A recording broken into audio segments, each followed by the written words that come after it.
Bom, então vamos começar para a gente não tomar mais o tempo.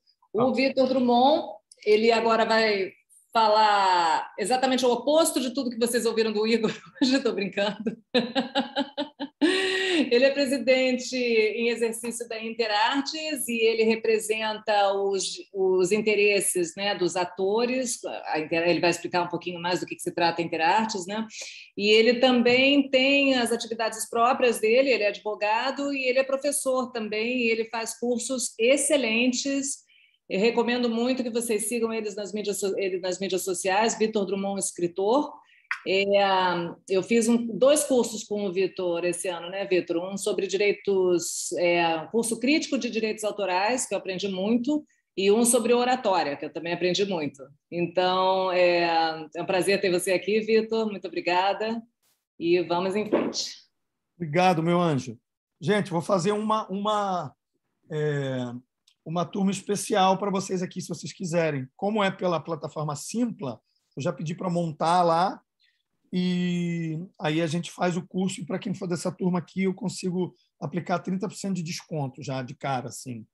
E acho que pode ser uma boa a gente desenvolver esses temas, não só de audiovisual, tá, pessoal? Porque, na verdade, fundamentalmente, como a Isabela falou, eu me sinto professor, mais do que qualquer outra coisa. Ser dirigente de uma associação de gestão coletiva de audiovisual dos intérpretes foi uma consequência de que aquilo que eu penso como professor e como autor nessa área está de acordo com o que a associação pode fazer. Então, o meu DNA está impresso na associação desde da sua fundação, lá no ano de 2005.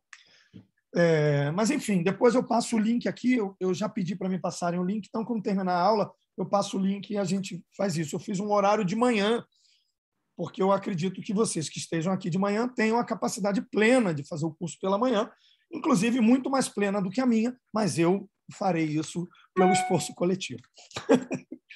Gente, assim, eu fiquei pensando em como colocar uma palestra. A Isabela sabe que eu não sou muito afeito a PowerPoint, mas eu acabei deixando isso aí como um guia para a gente falar de alguns aspectos sobre essa temática, e eu pegando umas colas sobre o que eu acho que são os fundamentos.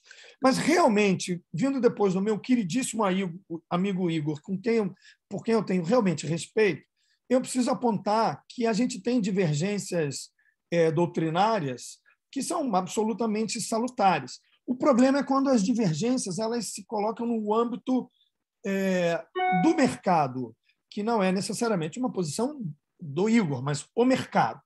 O que acontece? No audiovisual, não é verdade que há uma possibilidade de negociação contratual. Isso é uma premissa que a gente precisa compreender, porque ela é falaciosa. Nenhum artista de audiovisual, criador do audiovisual, roteirista, diretor, intérprete, consegue negociar com as mesmas condições, em igualdade de condições, com aqueles que estão disponibilizando os contratos. Então, não é verdade que uma circunstância negocial pode ser promissora ou pode permitir que haja maiores equilíbrios. Por isso que a gestão coletiva vai ser uma dentre as opções para os países do sistema romano-germânico, talvez a opção mais significativa para a possibilidade de equilíbrio nessas relações. Porque basta a gente pensar o seguinte: durante 1h30, o Igor falou sobre a hipótese ou não de haver a cessão de direitos, sobre direitos serem naturalmente dos produtores ou não, presunção relativa, presunção absoluta e etc. Só falta o seguinte: com presunção relativa, com presunção absoluta, com qualquer circunstância que exista, não há possibilidade de um criador chegar e dizer: eu quero que o meu contrato não seja um contrato de cessão. Essa hipótese não existe. E por que essa hipótese não existe? Porque não é uma lógica legal, é uma lógica de mercado. E eu vou comprovar para vocês por que não é uma lógica legal e é uma lógica de mercado, pegando a Lei 6533. Lá o artigo 13, que foi citado, diz que não pode haver, não será permitida a cessão ou a promessa de cessão de direitos autorais e conexos. A redação é ruim do ponto de vista de direitos autorais e conexos, porque a expressão direitos autorais no Brasil contempla direito de autor e conexos. Essa expressão que também, eu preciso dizer para vocês, é uma verdadeira aberração chamar isso de direitos conexos. Mas isso é um capítulo à parte. Bom, visto isso, se a lei diz que não há possibilidade de exceção, não há dúvida.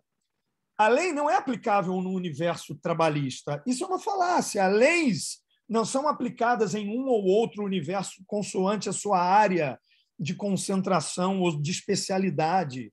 Não há, naturalmente, no direito trabalhista, nada que não possa ser aplicado desde que não seja alguma perspectiva específica, algum fundamento específico da sua área, e que não é o caso. Ou alguma especificidade decorrente do processo trabalhista, que também não é o caso.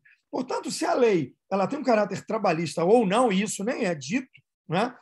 Ela o tem porque até então a profissão de ator e atriz nem era reconhecida. Todo mundo sabe disso, preto no branco. Mulheres que queriam ser atrizes antes da lei de 1978 não tinham profissão reconhecida e eram consideradas prostitutas. Isso não é uma coisinha para chamar atenção, para fazer purpurina. É um fato histórico que deve ser considerado.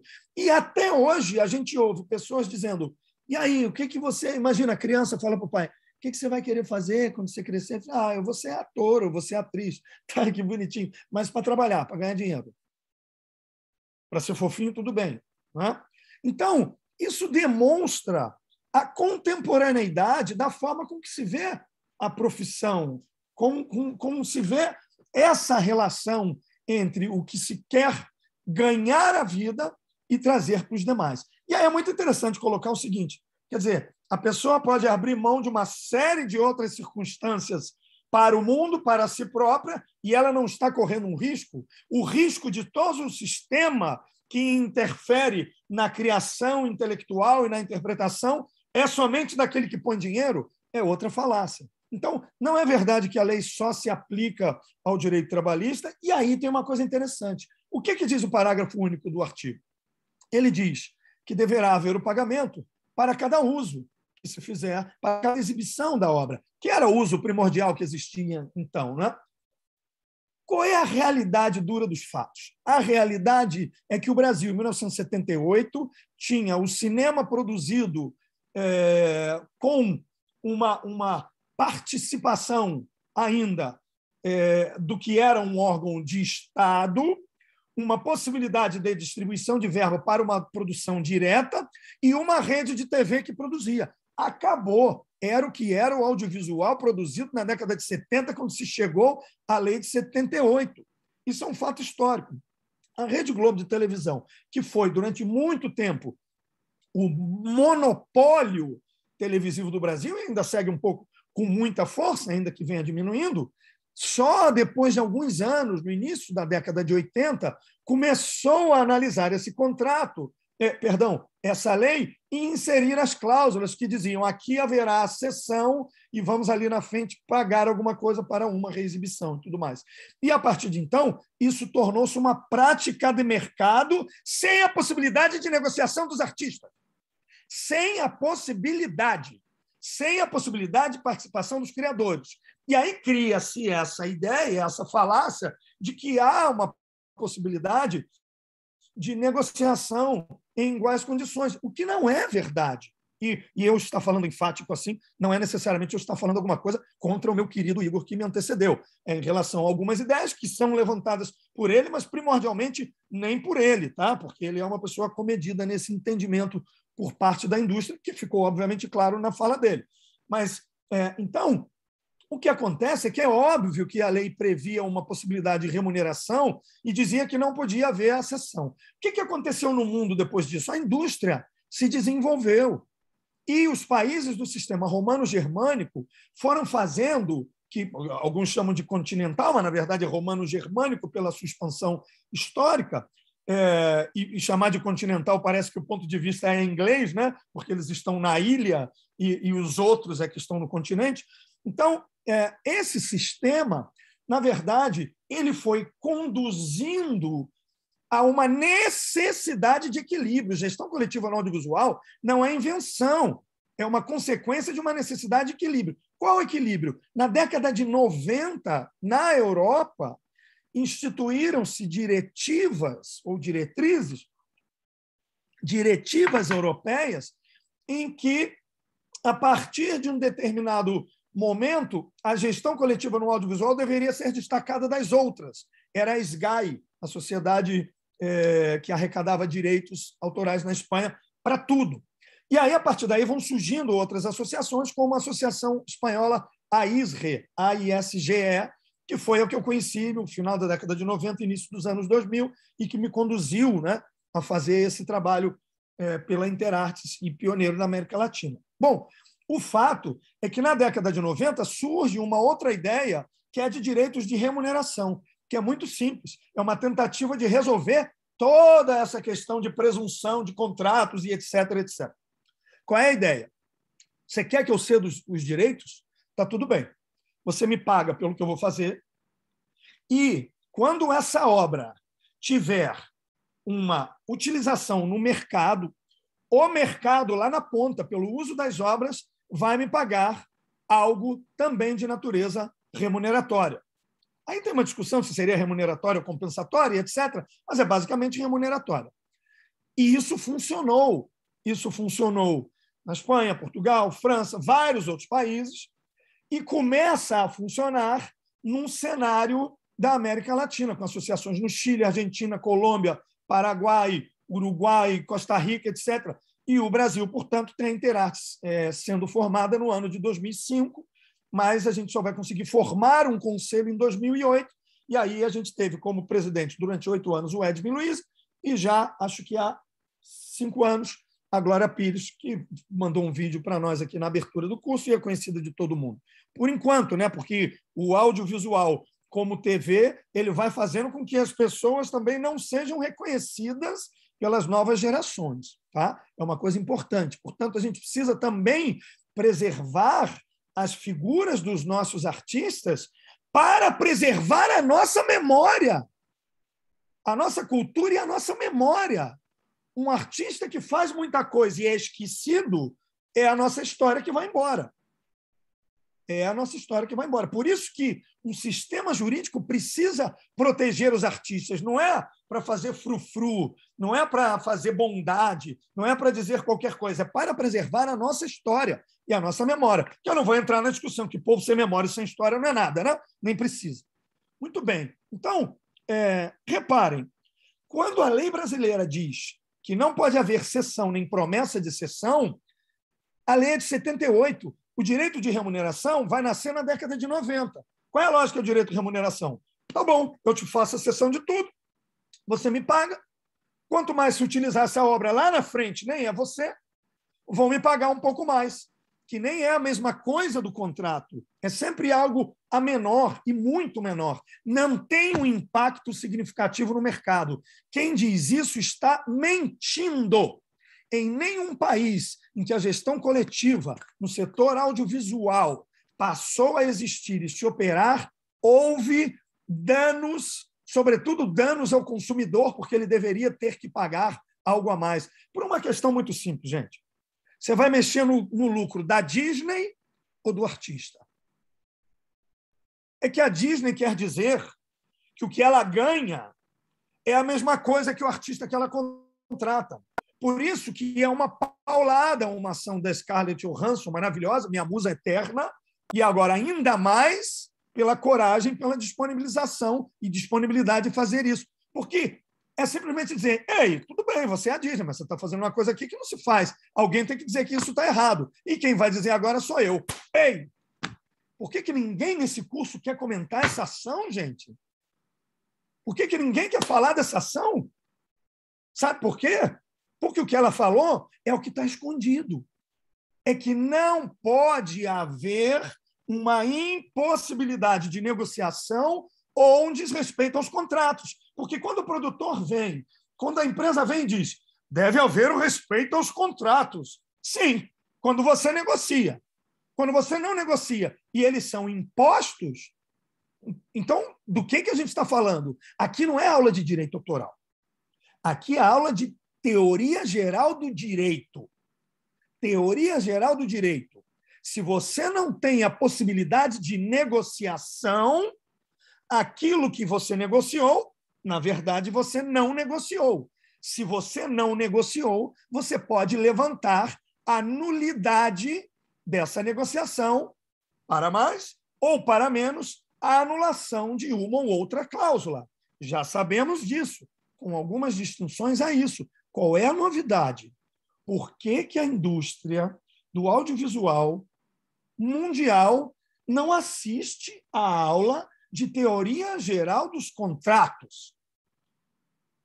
Por que todos os que defendem a indústria do audiovisual não conhecem a cláusula, com um nome muito feio, rebus sic stantibus, que é, se algo no meio do caminho foi modificado, sendo muito simplório assim a definição, se algo no meio do caminho, depois daquela negociação e durante a vigência do contrato, foi fundamentalmente modificado, trazendo um prejuízo, dá para se aplicar essa cláusula.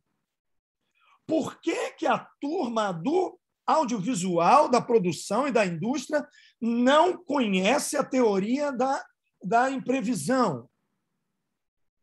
É engraçado isso.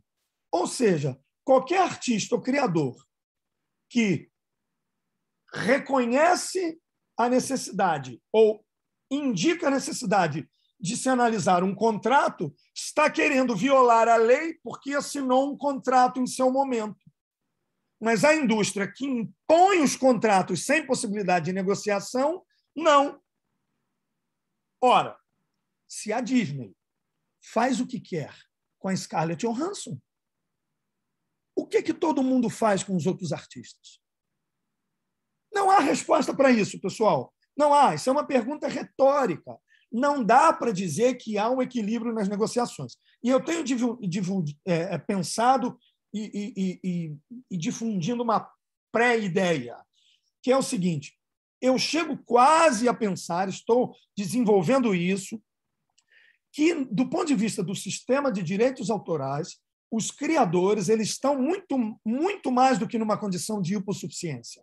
Eles estão praticamente numa circunstância de direitos das minorias, do ponto de vista da possibilidade de atribuição de direitos. Claro que aqui é uma discussão mais vasta do ponto de vista teórico e do ponto de vista científico, porque a gente sabe que o direito das minorias vai se basear em circunstâncias que são íncitas das pessoas, né? Por isso, há uma diferença em você atribuir direitos das minorias, você pode aplicar quando você tem uma divergência religiosa, uma perseguição, uma discussão de grupos étnicos, quando se fala em raça, o que é um equívoco científico, mas para criticar vale dizer, uma questão de gênero. E aí, se a nossa sociedade ainda acha que as pessoas têm os mesmos direitos e as mesmas condições, com essas diferenças tão radicais e tão evidentes, como é que a gente vai convencer de que com os artistas também é uma circunstância dessa radicalidade? Então, é uma tese que ela é pouco simpática para aqueles que não entendem a diferença como algo que precisa ser objeto de luta, porque não é a mesma coisa um homem branco igual a mim sair na madrugada numa rua escura e uma mulher. É simples. Mas é que para os homens talvez não seja evidente, porque nunca aconteceu de serem impedidos de ir para a rua por estar muito escuro na rua que queriam passear. Então, nós precisamos passar por situações práticas ou teóricas. Nós, agora eu estou falando do que não eu represento, mas o que ostenta a minha pessoa, que não represento. Nós precisamos passar por isso para entender essa obviedade. Isso foi a minha cunhada que disse. Eu disse, por que você não vai correr agora, fazer exercício aqui no sítio? Porque está de noite. E eu não posso. Olha que coisa óbvia. Então, a gente precisa jogar luz sobre o óbvio. Saindo de um assunto bastante profundo como esse, da questão da igualdade, dos direitos sociais e dos direitos das minorias, vamos entender que se no mercado há quem dá as cartas e atribui os contratos está de um lado e do outro lado a pessoa não pode fazer nenhum tipo de modificação contratual fundamental, nós não temos uma relação equilibrada. Portanto, na verdade, não é que deve se pensar no que é comercialmente mais adequado. Primeiro, a gente tem que pensar, aí é uma questão de paradigma, de ponto de vista humano. A gente precisa pensar primeiro no que é minimamente justo, ou não. Ah, mas aí isso interfere no mercado. Sim, mas interferir no mercado é uma circunstância importante da vida humana. Da vida humana. Ah, papo de comunista. Não, papo do que quiser. O fato é esse. Você não pode simplesmente dizer o contrato é assim, porque senão a obra não circula. Além do que, é uma falácia. Não tem problema ceder todos os direitos. Está tudo certo. Todos os criadores vão ceder todos os direitos. O que não pode haver é uma diminuição do que vai se pagar a eles e depois não se querer pagar pelo uso proporcional às obras. Sabe por quê? Porque isso já se opera no direito autoral. Essa é a chave. Vamos entender dois exemplos. Na música. E aí eu vou explicar e provar para vocês por que na música tem uma diferença no audiovisual em relação à participação das empresas e da indústria. Me lembrem daqui a pouquinho. Deixa eu botar aqui um... Jaqueline, você me lembra. Eu vi que entrou a mensagem sua. Já me lembra aqui, meu amor. Repara. Se o sujeito é um autor, primeiro que a chance dele viver de ser autor é mínima. Eu estou nessa transição de carreira, não que eu queira abandonar o que eu fiz no direito, nem nada disso, mas tenho assim realmente tentado me encaminhar para uma nova carreira, com poesia, com contos, com teatro e etc. O que vai acontecer, eu não sei. Mas um autor, quando ele publica um livro, ele recebe 10%, de 5% a 12%, mas o padrão é 10% do valor de capa. Então, se ele tem um livro que custa R$50, 1.000 unidades, ele vai receber R$5.000. 1.000 unidades é bastante. 10.000 é uma enormidade. 10.000 livros. 10.000 livros é uma enormidade, sobretudo em países que cada vez se leem menos, como é o caso do Brasil. Né? Hoje, se vende muito livro no Brasil, mas se lê cada vez menos. É muito doido isso. Né? O que acontece? Se você vende 1.000 exemplares, você ganha R$5.000.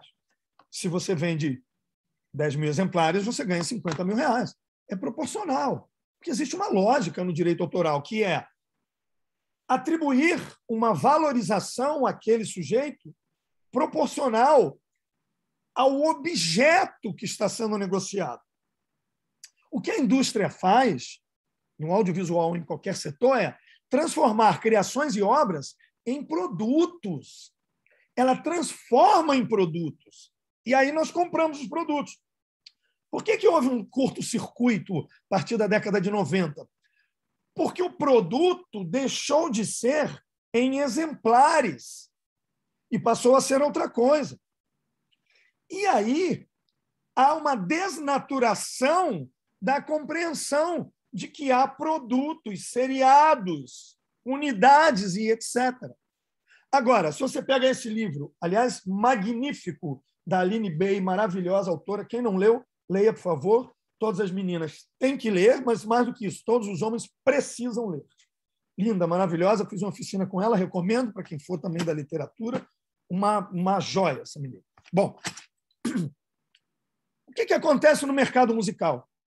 O cara é contratado para tocar, pagam a ele para ele tocar, ele toca, e depois essa música, essa obra musical, vai ganhar o mundo e vai gerar uma possibilidade infinita de usos, que a música vai chegar para nós. Aí, ao longo da história, não quero falar sobre isso, que a música não é o meu setor de exposição aqui hoje, mas o fato é que, entre a exibição, a execução pública musical e o streaming, e sincronização, e etc., e uso por rádios, por TV, a música ganha o mundo. O que acontece no sistema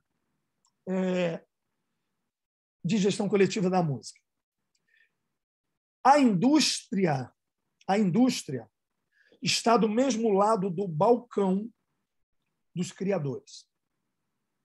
do mesmo lado do balcão. Não é ideológico, é do balcão. Quando um compositor faz uma cessão de uma obra musical para uma editora musical, ambos vão ganhar com execução pública musical. Ambos vão ganhar ao se utilizar essa música numa obra de audiovisual, na chamada sincronização. E por aí vai. O mesmo acontece com o intérprete e com a gravadora. Claro que a gente sabe que a figura das editoras musicais está perdendo força nos últimos anos e as gravadoras nem precisa se dizer. Mas o fato é que, ao longo dos anos, o setor industrial da música sempre esteve atrelado do mesmo lado do balcão dos criadores.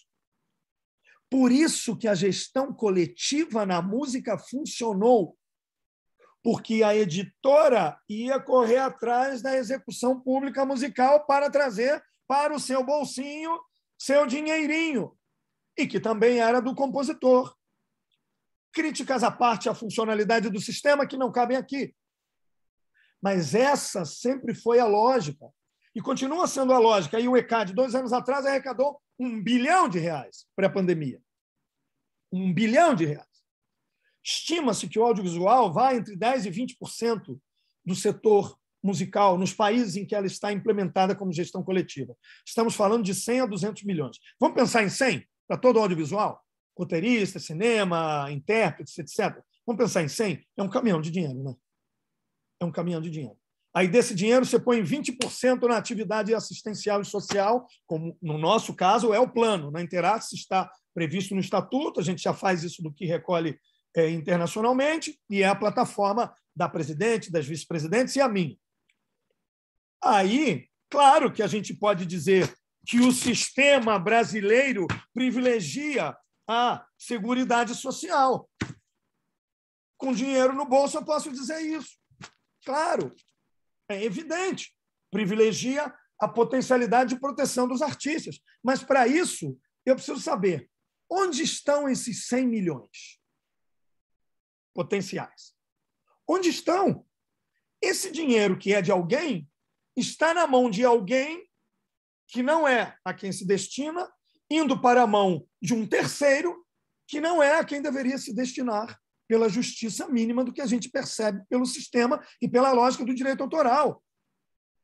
O direito autoral, o sistema de direitos autorais, transformou o criador numa vítima do sistema. Essa fala não é minha, é do José de Oliveira Sansão, meu querido mestre, orientador no mestrado e no pós-doutorado. É uma vítima. É isso. Não tem circunstância. Se você faz parte de um sistema que ele é legal, mas você não tem possibilidade de romper com o sistema não é igualitário e não é justo. Não podemos esquecer que a escravidão foi lícita.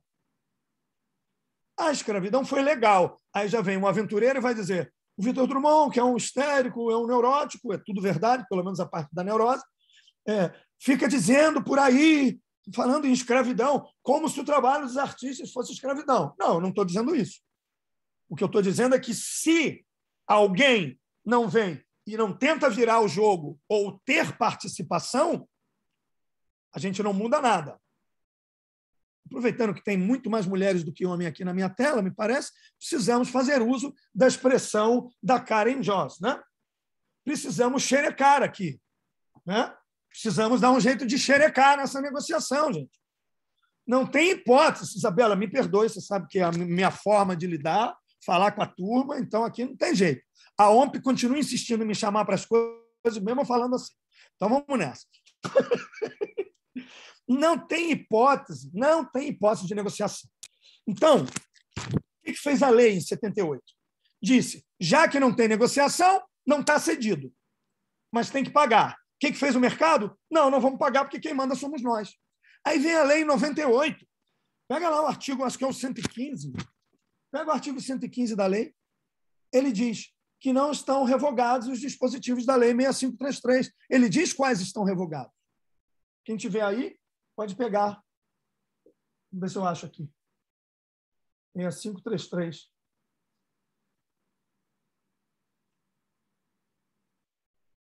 Olha lá. Ó. Não, desculpa, falei errado. Ih, burro. Claro, a não revogação está na 9.610. Falei tudo errado. Olha aqui. Vamos lá. Último artigo, ó. 115. Vê se é suficiente para vocês. Ficam revogados os artigos blá, blá, blá, blá, blá, do Código Civil, vai falando um montão. Aí ele fala, e as leis 6 de abril de 66, 5988 de 73, a antiga de direito autoral, excetuando os 17. Aí vai dizendo tudo que não está mais. Aí ele diz assim, mantidos em vigor, está escrito, as leis 6533 de 1978. Qual é a dúvida? Desculpa, qual é a dúvida? Não tem dúvida, é imposição de mercado. Existe uma divergência que pode acontecer uma revogação tácita. Pode haver uma revogação tácita quando a não revogação não é expressa. Quando a não revogação não está expressa. Está dizendo, revogamos tudo que estiver em contrário, especificamente tais, menos essa lei. Portanto, a posição radical desse entendimento doutrinário, e volto a dizer, eu não estou falando aqui como presidente executivo da Interace, cargo que eu ocupo com muito orgulho, com muita alegria, mas eu estou falando como professor, como acadêmico, pesquisador disso, que é o que eu faço a minha vida toda, e agora inventando essa coisa de escrever aí. Mas é isso. Esse é o fundamento.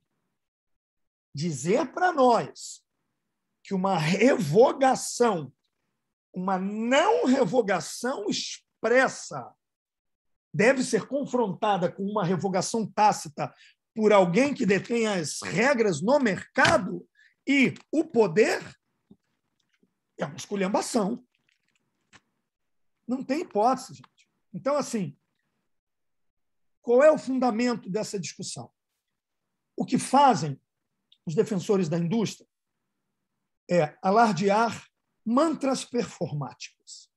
Sabe o que são mantras? Sabemos todos, né? A gente fica repetindo os mantras, né? Para ficar mais calmos, como vocês podem ver, eu não repito mantras, né? Falamos os mantras.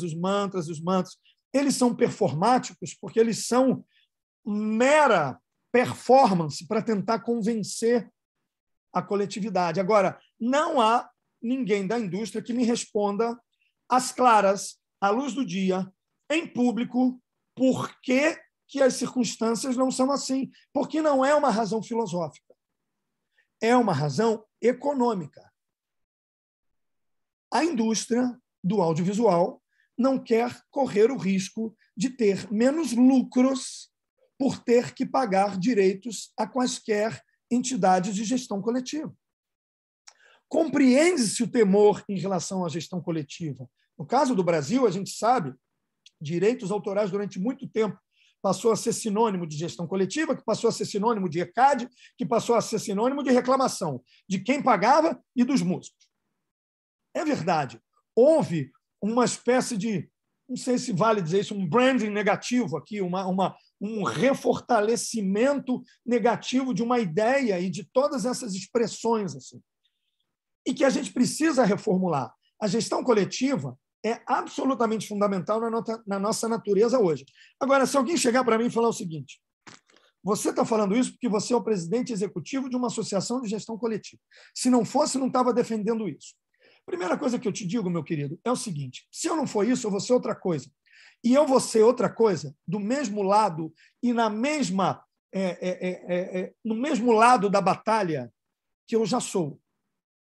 Eu estarei na mesma trincheira. Se tiver que ser negociador por ser empresário ou agente dos artistas e, do outro lado, estar a indústria, eu serei isso. Aliás, se eu tivesse nascido nos Estados Unidos e estivesse fazendo o meu trabalho, lá eu não seria dirigente de uma associação. Ou eu seria sindicalista lá no Screen Actors Guild, ou no AFTRA, ou AFTRA, que depois se uniram, ou eu seria agente ou empresário dos artistas. Faticidade que não importa para nós, porque a gente é a nossa história, onde a gente nasce e as possibilidades existenciais que se colocam. Mas um equivalente a mim nos Estados Unidos? Não tem. Então, assim, bobagem. Bobagem. Acaba com a associação, então. Eu não tenho preocupação com isso, desde que você respeite a categoria, que é muito mais do que uma categoria, no sentido que, ao chamar de categoria, parece apontar-se somente para o direito trabalhista. Isso não é uma realidade. Então, acho que é muito evidente isso. Não tem problema. Quer acabar com a gestão coletiva? Vai pagar a turma? Vai dar a possibilidade de negociar os contratos? Porque eu acho que essa falácia de dizer que não quer negociar com as entidades de gestão coletiva porque elas vão cobrar demais e etc., deixaria de ser verdade no momento em que os próprios artistas individualmente no varejo viessem a atuar de uma forma a dar um curto-circuito no mercado. Imagine que cada ação, que cada artista individualmente cobrasse pelo uso indevido das obras que participaram, das emissoras de TV e dos streamings, e as decisões judiciais fossem favoráveis aos artistas em montantes significativos. 1 milhão para aqui, 2 milhões para ali, 3 milhões para ali, 5 milhões para ali, 10 milhões para ali. Eu tenho uma ação que nós ganhamos de reconhecimento de vínculo de 10 milhões de reais. Faz 10 dessa. Aí, quem é que ia correr para fazer negócio? Quem é que ia correr para falar com a entidade de gestão coletiva? Então, não vamos cair nessa história. Essa história é uma falácia, é uma bobagem, e vai se reafirmar agora se as pessoas deixarem com o streaming. E agora eu vou comprovar para vocês que o streaming é uma variação do que acontecia do ponto de vista jurídico e ideológico no século XV, antes de vocês refletirem e pensarem que realmente, nesse momento, eu enlouqueci. Vamos pensar. Em 1450, surge a imprensa no Ocidente dos tipos móveis. Repara, eu não estou lendo os comentários para não me distrair. Daqui a pouquinho eu dou uma lida. A imprensa dos tipos móveis, porque o que se diz é que na Coreia surgiu a imprensa de madeira, né? De madeira, sem metal e com os ideogramas. Mas o Gutenberg, um dos criadores, na verdade não foi só ele, tinha um investimento do Johann Fuchs e o genro do Johann Fuchs, mas eles criaram a imprensa. Na verdade, o Gutenberg era um inventor, ele não era um cara que estava preocupado com as artes, com a cultura, com literatura, não estava nem aí para isso. Ele estava inventando objetos que ele podia ganhar dinheiro. Um deles foi um espelhinho para os como se chama? Para os peregrinos poderem ver objetos sagrados na Catedral de Aachen, na Alemanha.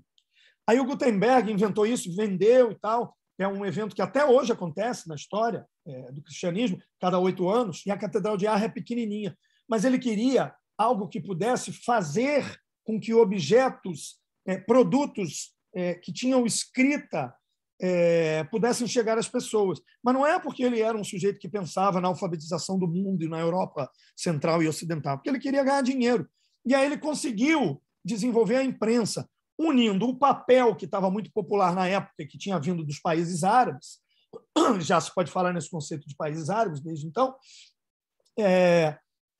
unindo uma liga metálica que ele desenvolveu e as prensas de vinho, aquelas prensas que se fazia simplesmente com roldanas, e aí ele conseguia fazer impressões com os tipos móveis, com as letrinhas. Imagina, antes eram tudo escribas, então eles conseguiam imprimir muitas e muitas obras. Só que, na verdade, antes das obras, o que o Gutenberg imprimiu foram indulgências, ou seja, perdões, né? Documentos de perdão para se chegar ao céu e pagar todos os pecados. Essas indulgências circularam na Europa e chegaram até um sujeito, que eu vou falar daqui a pouco, que foi o primeiro best-seller da história da humanidade. Mas o Gutenberg também foi desenvolvendo de forma mais complexa esse conjunto de objetos que poderia permitir a escrita do livro fundamental de então, que era a Bíblia. E eles conseguiram fazer a Bíblia de 42 linhas nas impressoras dele e vender, portanto, para os centros de poder ricos, os mosteiros, as catedrais e etc.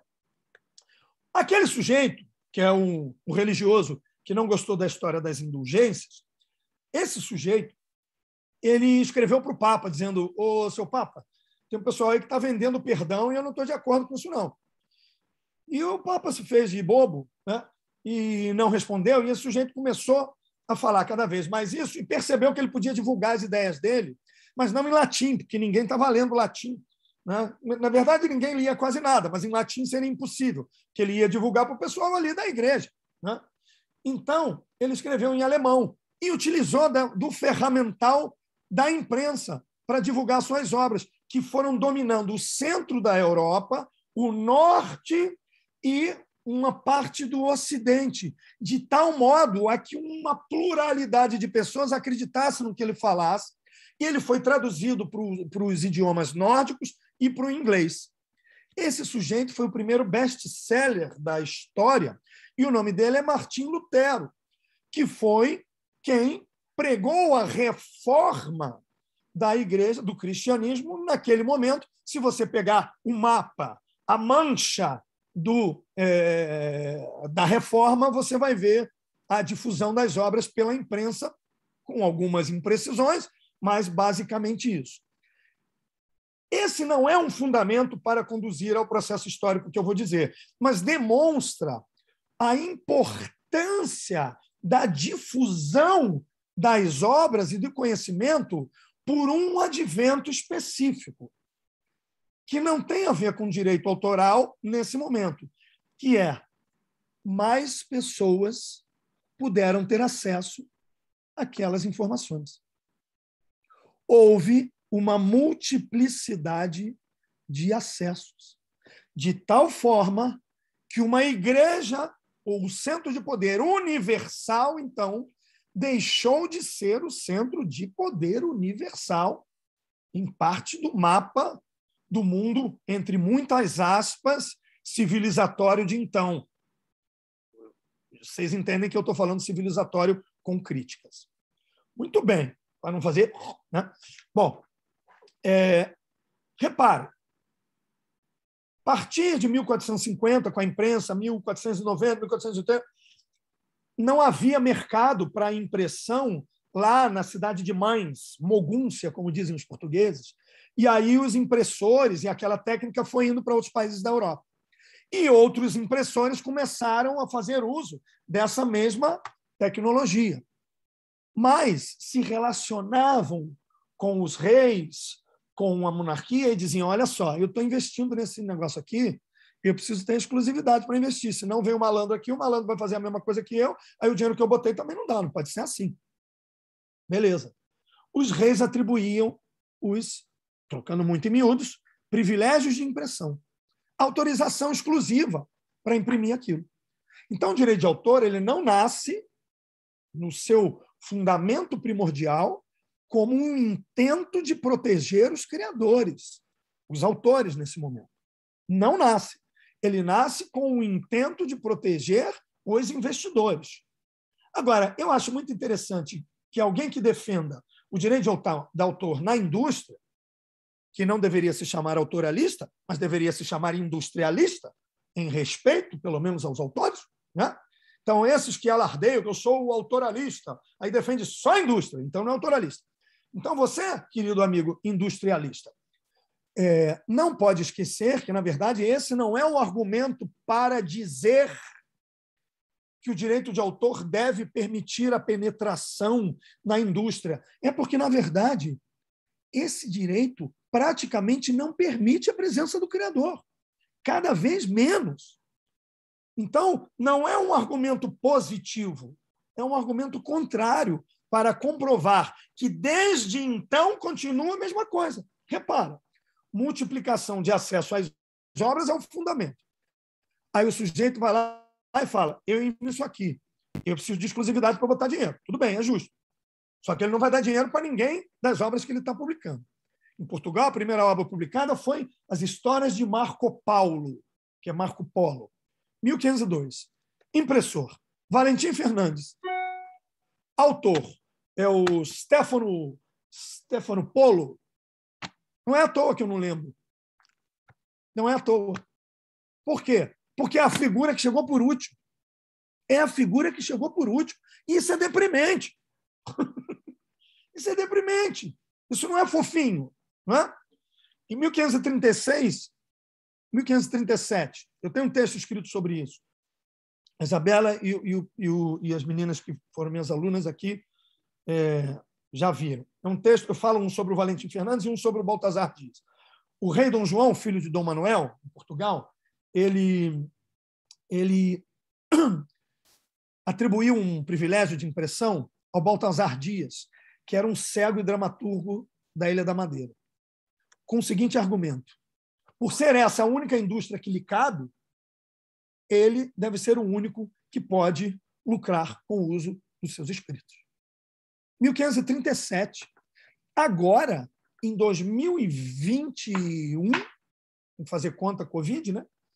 Em 2021, a gente ainda está discutindo se um criador deve ter um direito no streaming. No streaming. Vamos fazer a conexão? Multiplicação de acesso às obras é o que permitiu a imprensa. Qual era o ato? Era o ato tecnológico possível de, então, fazer cópias. Qual é o nome que se deu a isso? Reprodução. O sistema inglês acabou chamando de copyright, direito de cópia. Pelo menos semanticamente são mais honestos. Por outras razões, o direito foi surgir com outras características na França. Mas essa multiplicação de acesso às obras é o que vai se dar em toda a história do direito autoral até hoje. Porque se você pode ir ao cinema e pagar para assistir uma obra, você é um do público. E se você nunca vai para o cinema, detesta para o cinema, detesta encontrar pessoas, não pisa num shopping, não tem cinema de rua na sua casa, de repente aparece uma forma que você pode assistir essa obra na sua TVzinha, ou no seu computadorzinho, ou no seu telefonezinho. E isso se chama streaming. Então, você pode também, pelo streaming, assistir essa obra. O streaming nada mais é, do ponto de vista tecnológico, do que a mais importante e significativa possibilidade de multiplicação de acesso às obras no audiovisual antes vista na história da humanidade até hoje. Vamos pensar, então, na minha amada Aline Bem, todos os escritores que recebem 10% do preço de capa. Eu quero que ela venda 1 milhão de exemplares. Não é aí que ela vai ganhar dinheiro e ser reconhecida como autora, mas ainda não. Mas vamos dizer que sim. Que bom, a lógica do sistema pode funcionar. No audiovisual ela vai funcionar? Não! Ela só vai funcionar se o sujeito tiver um salário muito alto, se ele tiver uma negociação muito alta, e não uma compensação pelo uso da obra, porque a obra foi um sucesso. Por que quando eu pergunto para a advogada da Netflix, ela não me responde se o contrato pode ser interpretado como um contrato de adesão? Porque ele é. Porque você não pode negociar nada que não seja quanto você vai receber. Porque o Netflix interpreta que o sistema brasileiro é sistema de copyright norte-americano. Por quê? Porque se deixou durante 40 anos aceitar cláusulas, porque o mercado interno permitia isso e porque vinha com o poder econômico. Volto a dizer, não tem problema nenhum. Quer que a gente ceda todos os direitos? Está tudo certo. Só paga por isso. Paga lá na ponta, não é pagar antes. Aí o que se diz? Não, porque isso vai... Qual é a ameaça? Primeiro que vai encarecer o uso para o consumidor. É só fazer conta, né, gente? É só fazer conta, né? Joga 3 centavos aí para ver se vai fazer diferença. Joga 3 centavinhos. Faz conta. Pega o número de assinantes. Faz uma coisa. Vamos fazer uma conta pelo uso das obras, pela quantidade de pessoas que assistiu? Vamos? É só dizer para a gente quantas pessoas assistiram. Ah, isso você não quer dizer, porque isso é da empresa. Isso são números da empresa, que não podem ser abertos. Entendi. Então, a gente não tem uma circunstância negocial. A gestão coletiva não é uma opção charmosa, não é uma opção porque alguém quer fazer algo contra a indústria. Não, é uma possibilidade, porque não há possibilidade nenhuma, por outro lado, de negociação.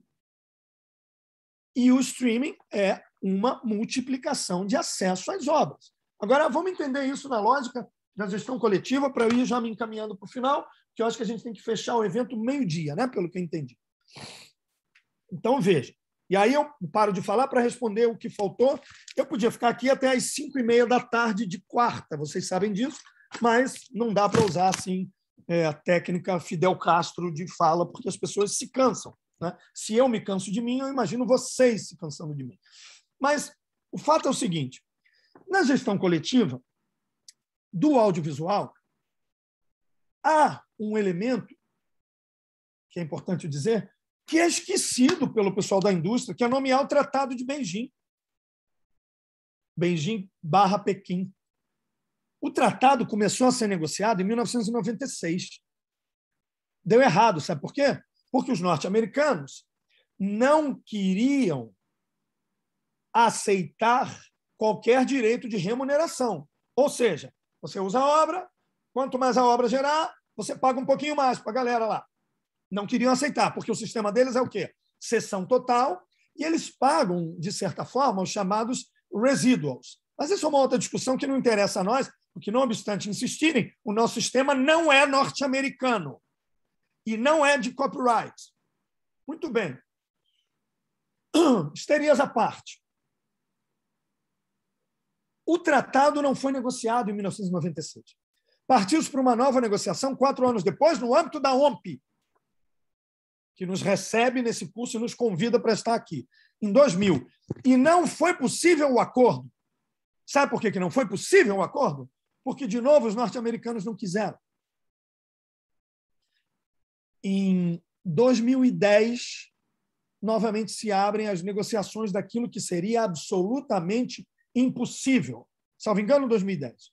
Um tratado para proteger os intérpretes do setor audiovisual. Quem se movimentou? A Latin Arts, que é a associação da qual a Interarte Brasil faz parte, a federação, o Sindicato Norte-Americano, a Motion Pictures Association, a sociedade civil, e os países que a representavam, a Índia, o Brasil, a Nigéria. Índia e Nigéria são países de grande produção audiovisual, como vocês podem imaginar e sabem, né? Hollywood, Bollywood e Nollywood. Né? Bollywood produz mais em números, normalmente. Muito bem. México, vários países foram. E o Brasil foi o país que tinha uma posição diplomática muito fortalecida e dizia, olha, só dá para ter tratado se a gente tiver uma hipótese de direito de remuneração. O país que quiser escolhe direito de remuneração e o que quiser escolhe cessão de direitos pelo sistema de direitos exclusivos. O que é o direito exclusivo? É o que o meu antecessor, Igor, estava defendendo. Há a possibilidade de centralização e concentração dos direitos e a simples cessão de um para outro. E alguns defendem essa aberração da presunção. Mas tudo bem, é uma discussão. Se o tratado dá as opções, por que não se pode aderir a esse tratado? Porque qualquer passo que se dê na proteção dos direitos dos criadores do audiovisual cria pânico na indústria do audiovisual, achando-se que os criadores vão impedir a circulação da obra. Esse mantra performático é o mais interessante, porque é de uma burrice imaginar que eu ia querer ser ator de uma obra de audiovisual para depois impedir a circulação da obra de audiovisual. É um suicídio. É uma circunstância que não faz o menor sentido, porque o meu salário, a minha negociação, os meus contratos publicitários estão todos vinculados à possibilidade da minha imagem estar no mundo. Agora, 20 anos depois, eu fiz um filme, eu fiz uma TV, uma telenovela, aí estão usando a minha obra numa TV qualquer a cabo, num streaming, e aí eu digo, pô, não tem uma merreca aí para mim, não? Não porque o seu contrato você cedeu tudo, até a sua alma ao diabo. Até o Asmodeu tem até a sua alma. Pô, peraí, mas eu não tinha como negociar. Mas é isso, o sistema é assim. Então, não dá para se utilizar essa argumentação sabendo-se que há uma lógica no direito autoral de pagamento remuneratório. Quanto mais se utiliza o resultado da criação e da interpretação, que é um produto, e que por isso que eu defendo que criador não pode chamar de produto. Quem chama de produto é a indústria. Quando a ator e a atriz dizem assim, queria saber se tem alguma arrecadação da Interarte para mim, porque tem um produto para... Tem produto nenhum. Você não chama de produto. O que você fez foi interpretação. Você participou de uma obra. Está escrito produto na lei, inclusive? Só para lembrar. Está escrito obra. Então não é produto. Mas isso é uma circunstância neurolinguística para derrubar o sujeito. E é mesmo. É feito para ele acreditar que o que ele faz é um produto, que ele está alocado numa obra, alocado num produto, e que ele não tem que negociar os direitos. Então, isso tudo vai mostrando o grau de antipatia que decorre na gestão coletiva do audiovisual por parte da indústria em relação aos dirigentes. Claro que é uma desqualificação, né? É evidente, né? Óbvio, né? Porque chegar e dizer o que a gente diz publicamente não é o que é dito na indústria nas negociações. Agora, o tratado, só para fechar o internacional, saiu em 2012. Existe um tratado da OMP de 2012, que já tem mais de 30 países, portanto, para entrar em vigor precisa ter mais de 30 países, tem 40 e bleu, e ele já está em vigor. Mas não se fala sobre isso. Não se quer falar num curso público da OMP sobre a decisão da Scarlett Johansson. E o que ela reclamou? Ela disse, espera aí, vocês combinaram comigo que iam pagar para mim de acordo com o cinema. Aí vocês pegaram a obra e botaram no streaming. Pô, mas aí eu não ganho. Aí não é justo. Repara, a gente está falando do sistema norte-americano. A gente está falando do sistema de cessão plena. A gente está falando da Scarlett Johansson negociando com a Disney. Dizer para mim que o sistema permite uma melhor negociação, porque ele permite a circulação, ele permite a circulação, mas você tem pelo menos que cumprir as cláusulas. Imagine para o cara que você não cumpre as cláusulas. Além do que, usaram a imagem dela puramente como objeto de publicidade para chamar o público para o streaming. Aí ela disse, pô, mas peraí, combinado era o cinema. A Disney teve a disfarçatez de dizer que ela estava estimulando as pessoas a irem à rua no meio de uma pandemia. É um tipo de argumentação que, desculpa, beira a absoluta insanidade pela disfarçatez, pela ausência de ética, de valores éticos. A gente precisa respeitar quem pensa diferente. Precisa dizer de forma bastante incisiva o que a gente pensa, mas não pode agredir a inteligência mínima do seu interlocutor. Fechando, Isabela, para ver se tem perguntas. Acabei não usando nada do PowerPoint, não tem problema nenhum, podem ficar com ele, porque, na verdade, ele era uma cola para mim. Então, claro que 80% do que eu disse está aí só com tópicos para apontar. Mas o importante é entender que... Vou parar de compartilhar, então. Pode ser, Vitor? Pode. Deixa eu só dar uma geral assim, então, só para ver se faltou alguma coisa. Deixa eu ver. Como é que faz? Eu que faço ou você? Você, né?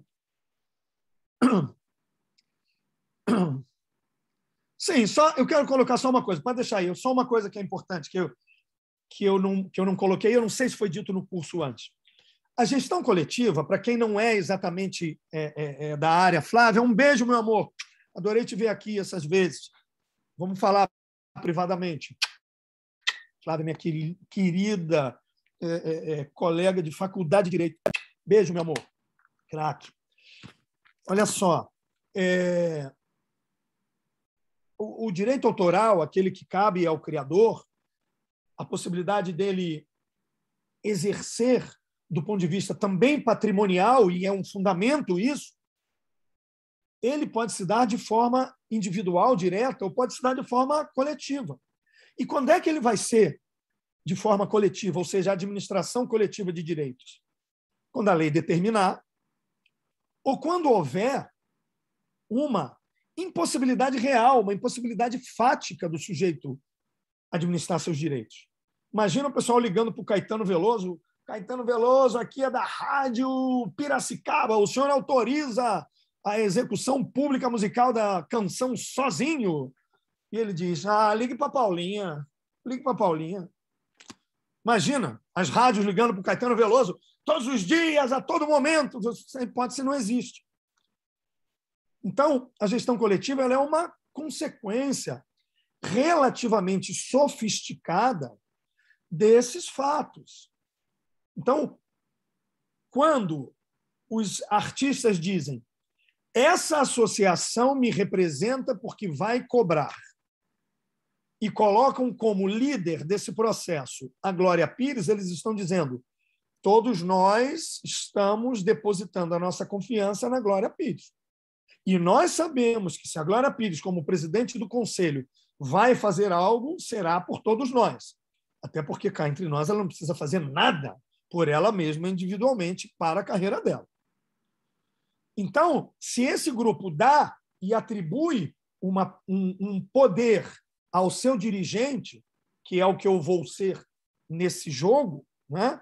Mas eu volto a dizer, eu posso deixar de estar como dirigente, alguém pode ocupar o meu lugar, mas eu vou continuar sendo professor e eu vou continuar tendo todo esse entendimento ideológico que eu estou falando aqui para vocês. Aliás, o Igor deveria ter indicado o meu livro também, né, Ivana? Além do seu, que eu poderia ter indicado com precisão aqui, poderia ter indicado o meu que eu perdi. Espera aí que eu vou arrumar outro aqui. Que é O Ator e o Seu Não Direito, em que eu falo muito dessas coisas e coloco para vocês uma coisa básica, que é o seguinte: O Ator e o Seu Não Direito. Quem quiser, fala no direct. Compra comigo, não compra com a Amazon, não. É muito baratinho. Só para a gente divulgar as ideias, né? Não é para ficar milionário vendendo um livro dessa finura sobre o direito dos atores, né? Existe um elemento muito importante que eu coloquei aqui numa tabela nesse livro. Vou abrir esse. Que é o seguinte: quando a imprensa surge, vão surgir os privilégios, né? Como consequência. A partir de 1450 e tal, começa ali os privilégios, final do século XV. A multiplicação de acesso às obras só vai se modificar no século XIX, depois de 400 anos. Sabe por quê? Porque o cinema... Aqui está difícil aqui. O cinema é de 1495, 1496. A fotografia também ali do final. A rádio é de 1000... Eu quero abrir aqui para pegar cola, porque, obviamente, eu sou péssimo nas datas, como vocês já perceberam, né? Eu fiz a tabela e depois esqueci, né? Até porque a gente está gastando memória com isso, não vale, né, gente? Tem que guardar a memória para as ideias, não para númerozinho nem artigo, né? Desconfiem de quem faz só isso. Então, olha só. O fonógrafo, 1877, o cinema, 1895 ou 95, com as duas teses do Boully ou do Lumière. Radiotransmissão, 94 ou 96. As leis, a lei inglesa de 1710, a francesa, as duas, 91 e 93, 1791 e 1793, a lei portuguesa de 1851, ou seja, as leis de direito autoral primeiras são todas anteriores à multiplicação de acesso às obras que não seja mera reprodução de obras literárias.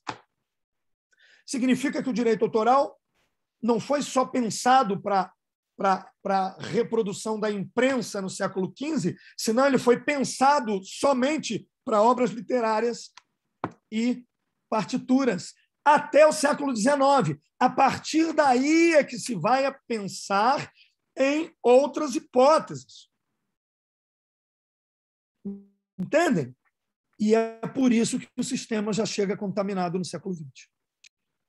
Bom, eu acho que eu já falei para caramba. Vamos abrir aqui para alguma coisa do tempo que eu deixei e vou atrás do link. Bela, vou te mandar o link no WhatsApp do curso que eu pedi para montar aqui. Vamos lá. Perfeito. Estou vendo a Gabriela, está com a mão levantada. Eu acho que no chat a gente teve muitos comentários, mas eu acho que não teve pergunta, não. Aula incrível, que aula incrível, sensacional, show de sempre, né? Ah, teve uma questão interessante que a Bruna levantou. Não foi uma pergunta, mas foi um comentário. Agora eu entendi a questão da Carla Dias entrar no BBB porque foi prejudicada pela pandemia, mesmo estando no ar em 2 ou 3 novelas reprisadas na Globo ao mesmo tempo. O Vitor não gosta dessa palavra reprise também, ele gosta de retransmissão, não é isso, Vitor? Porque tecnicamente o fato é a retransmissão. Eu posso contar uma coisa dos contratos, assim, não posso contar muito, porque os contratos são, assim, são sigilosos, né? Mas como eu nunca advoguei para contratos dos quais eu falo, então o sigilo não diz respeito a mim. Uma canalice, né? Mas o contrato que fala em reexibição, muitas vezes, das TVs brasileiras, das emissoras, eles falam o seguinte: se não for no próprio canal, não é reexibição.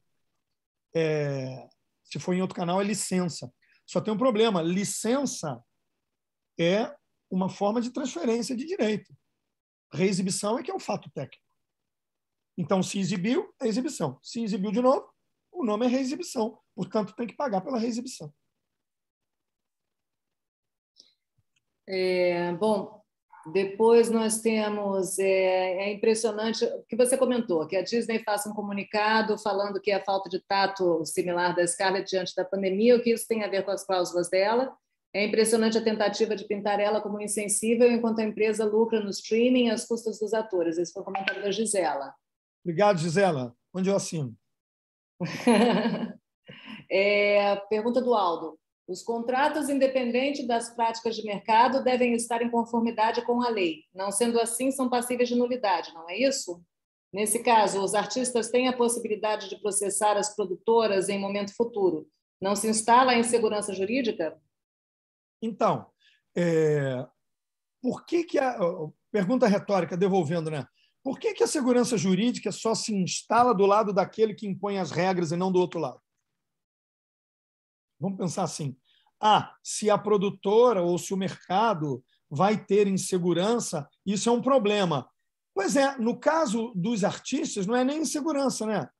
É desprezo pelos direitos. Então, entenda, ninguém corre atrás de direitos que já tem. Ninguém luta por direitos que já tem. Isso faz parte do fundamento da incompreensão do direito. Quando o sujeito fala assim: essa mulherada fica querendo direito a mais aí, todo mundo é igual. Não entende o problema no fundamento. Não entende o problema no fundamento. Tem que tratar negro e branco igual. Já tem muito tempo da escravidão. O cara não entende o fundamento, o cara não entende toda a diferença histórica, conjuntural, decorrente de uma impossibilidade de fala, negocial, presença, postura. Então, assim, não traz uma insegurança? Por que a insegurança tem que ser 100% do lado dos artistas? Ou pior, é uma segurança, né? Que é: você não terá nenhum direito, ponto. Aí isso pode, entende? Então, acho que essa é uma questão interessante. Mas eu consigo resolver fácil. Reconhece um direito, faz o contrato com a cessão para o mercado.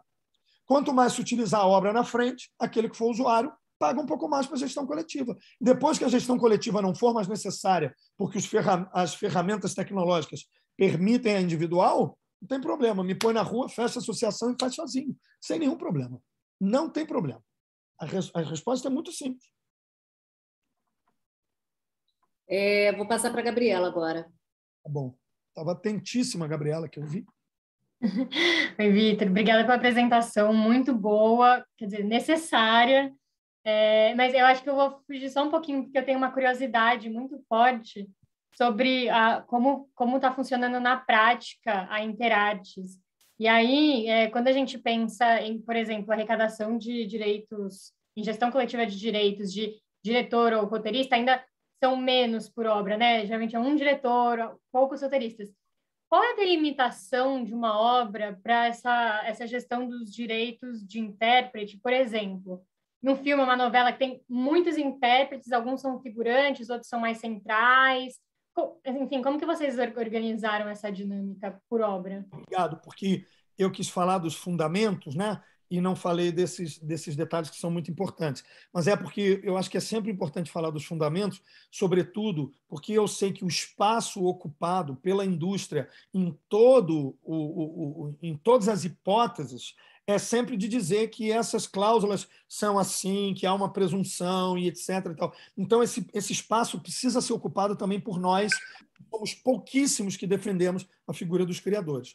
O audiovisual é muito mais fácil do que a música na atribuição dos valores, porque se considera o chamado visionado, que é uma expressão hispânica criada na Associação Espanhola, que é a atribuição da participação de acordo com o valor da obra. Então, de um modo geral, como é que funciona nos países em que há arrecadação? O sujeito vai lá e atribui, e há uma negociação entre os usuários, TV aberta, TV a cabo, streaming, etc. Ele diz, olha, você vai pagar X por essas razões, negocia-se, opera-se o pagamento. Aquele pagamento vai ser dividido de acordo com, digamos assim, a importância temporal e econômica daquela obra, não artística, né? Ou seja, claro que uma novela da Globo no horário principal das 9 gera um valor econômico muito maior do que uma coisinha numa TV a cabo regional, óbvio. Então, o valor de uma e de outra são diferentes. Como se atribui a parte de cada artista? Pela participação em tela. Portanto, não importa, do ponto de vista contratual, quem é aquele artista, se ele ganhou mais ou menos, se ele negociou bem ou mais. Se eu for o protagonista de uma obra e o meu salário é muito mais baixo do que alguém que está protagonizando ali comigo, tudo bem, bom para mim. Imagine, por mera suposição e com humor, que eu vá protagonizar uma novela sei lá, com a Juliana Paz, vai. A Juliana Paz já tem um salário estelar, e eu zero. Mas a Globo me contratou e vai me pagar R$3.000. E aí, depois dessa novela, os meus R$3.000 vale muito mais do que isso. Quando a Globo for pagar a exibição pública lá na frente, não importa nem o meu salário de R$3.000, nem o da Juliana, mas sim quanto a obra gerou lá na ponta. Com roteiristas e diretores é mais ou menos a mesma coisa, com muito mais facilidade, porque são menos pessoas nessa coletividade. Nós somos parceiros com muita força da GEDAR. O Marcílio, que é o presidente, é uma pessoa queridíssima, que eu gosto muito, e a Paula Vergueiro, que é a dirigente, é uma amiga com toda a força, parceira de toda a confiança. Então, mando um beijo para eles, e é bom que você saiba isso. Eu acho que eu te respondi, mas se não, mete bronca que eu sigo aí. Não, respondeu. Acho que é que só tinha um ponto que eu estava meio em dúvida, assim, apesar de, enfim, valores diferentes serem negociados, enfim, como delimita em uma obra quem que tem esse direito, sabe? Porque às vezes, você falou de tempo por tela, mas ainda, enfim, parece estranho, assim, você pensar que como que a gente sabe que fulano tem mais tempo de tela ou menos, tirando os protagonistas, que obviamente vão aparecer mais, né? Tem alguns detalhes, assim, por exemplo, normalmente as associações de gestão coletiva não consideram o figurante como alguém que esteja num processo de interpretação. Então, o fato gerador da figuração não é um fato gerador da interpretação. Por exemplo, te dando um exemplo de fundo importante, né? Ou outra circunstância. Como é que se faz a tabela de atribuição de participação e, portanto, de valor? Pela quantidade de cenas ou, em segunda instância, pela quantidade de tempo. Então, você pega um filme, esse filme tem 40 cenas, Vitor e Gabriela participaram de 35 cenas, então, esse somatório de cenas, ao se dividir e se estabelecer cada artista que participou, vai indicar quem é A1, A, B ou C. Antigamente se falava protagonista, protagonista absoluto, protagonista e outras duas terminologias, que, obviamente, por razões de vaidade, não funcionou, porque aí alguns artistas diziam, mas eu sou um protagonista absoluto e tal. Aí se colocou A1, A, B e C. Né? E tudo bem, funciona bem, e a gente tem conseguido fazer com que esse seja o padrão no audiovisual. O que significa que, em médio e longo prazo, um artista terá seus direitos arrecadados em vários países seguindo essa mesma lógica. Então, se um país exibe uma obra e aquela associação destina muito dinheiro, ele vai receber um valor significativo. Isso está recém começando. Para você ter uma ideia, até 4 ou 5 anos atrás, a gente não recebia nada das associações estrangeiras. Era uma associação que simplesmente tentava convencer as pessoas de toda essa obviedade que eu falei aqui. Há uns anos atrás, a gente começou a receber por alguns países. O país que mais pagou foi a Argentina. Agora a Argentina está com um câmbio muito desfavorável, mas alguns anos atrás a Argentina chegou a pagar $1 milhão, que na época eram 3 milhões de reais. Então, para algumas obras, mas primordialmente por 2 obras, Avenida Brasil e Os 10 Mandamentos. Então, artistas que trabalharam em Avenida Brasil, que foi um estouro lá, e Os 10 Mandamentos, receberam valores significativos disso que se chama direitos conexos, que é uma péssima expressão. Depois vocês vão ver lá no livro por que eu falo isso. Mas uma coisa interessante, Gabriela, para fechar, é que Os 10 Mandamentos têm um elenco muito grande.